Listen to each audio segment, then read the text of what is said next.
बातम्यांचा बुलंद आवाज महा 24 तास।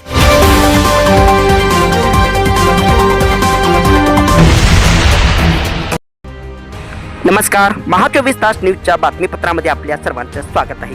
पाऊस थांबल्याने शेतकऱ्यांना लागली दुबार पेरणीची चिंता। काही शेतकऱ्यांनी पेरण्या केल्या तर काही शेतकऱ्यांच्या पावसाअभावी पेरण्या खोळंबल्या। हदगाव तालुक्यात मे महिन्यात बिगर मोसमी पाऊस मोठ्या प्रमाणात झाला होता। हदगाव तालुक्यात पाऊस वादळी वाऱ्यासह विजांच्या कडकडाट तर काही भागात मुसळधार पाऊस झाला होता। दमदार पावसामुळे काही शेतकऱ्यांनी पेरणीला सुरुवात केली, मात्र पुन्हा पावसाने दांडी मारल्याने दुबार पेरणीची भीती शेतकऱ्यांमधून व्यक्त करण्यात येत आहे, तर उर्वरित पेरण्या देखील शेतकऱ्यांच्या खोळंबल्या आहेत। यावर्षी मे महिन्यातच मोठ्या प्रमाणावर अवकाळी पाऊस मोठ्या प्रमाणात झाला। अवकाळी पावसाने नदी नाले वाहू लागले। शेतातील केळी पपई या पिकांचेही मोठ्या प्रमाणात नुकसान झाले। अवकाळी पाऊस चांगला झाल्याने काही शेतकऱ्यांनी पेरणीला सुरुवात केली, मात्र गेल्या आठवड्यापासून पाऊस नसल्याने झालेल्या पेरण्या दुबार पेरणी करावी लागते की काय अशी भीती शेतकरी वर्गातून व्यक्त केली जात आहे। मोठ्या प्रमाणावर हवामानात उष्णता आहे, त्यामुळे पेरणीसाठी पोषक वातावरण नाही। उन्हाळ्यासारखी उष्णता वाढू लागली आहे। काही शेतकऱ्यांचे सोयाबीनची पेरणी ही उरकली, मात्र गेल्या आठवड्यापासून पाऊसच नसल्याने शेतकऱ्यांना दुबार पेरणीची चिंता लागली आहे।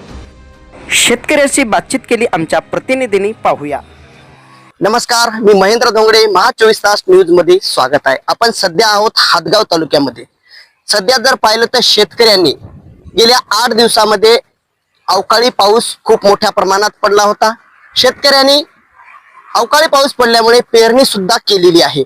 आता आणि 8 दिवसापासून पाऊस गायब झालेला आहे, त्यामुळे आता शेतकरी मात्र मोठ्या चिंतेमध्ये आहे। तर आपण पाहू शकतो माझ्या पाठीमागे शेतकऱ्यांनी सोयाबीन पेरलंय। हे सोयाबीन सुद्धा याची उगम क्षमता होत नाही।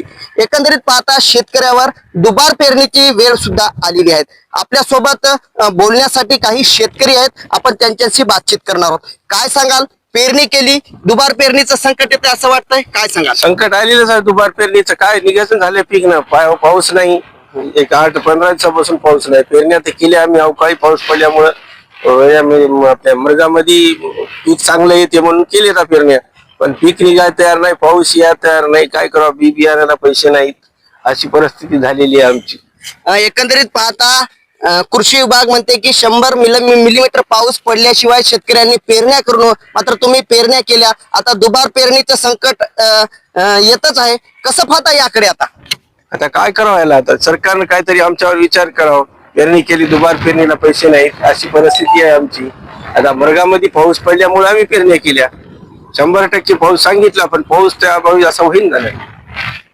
तर हे होते शेतकरी, यांनी मोठ्या प्रमाणात पाऊस पडला, अवकाळी पाऊस पडला, या अनुषंगाने त्यांनी पेरण्या केल्या, मात्र गेल्या 8 दिवसापासून पावसानं दांडी मारल्यामुळे यांच्यावर दुबार पेरणीची वेळ सुद्धा येऊ शकते। कॅमेरामन मारुती काकडेसह मी महेंद्र धोंगडे, महा 24 तास न्यूज, हदगाव, नांदेड।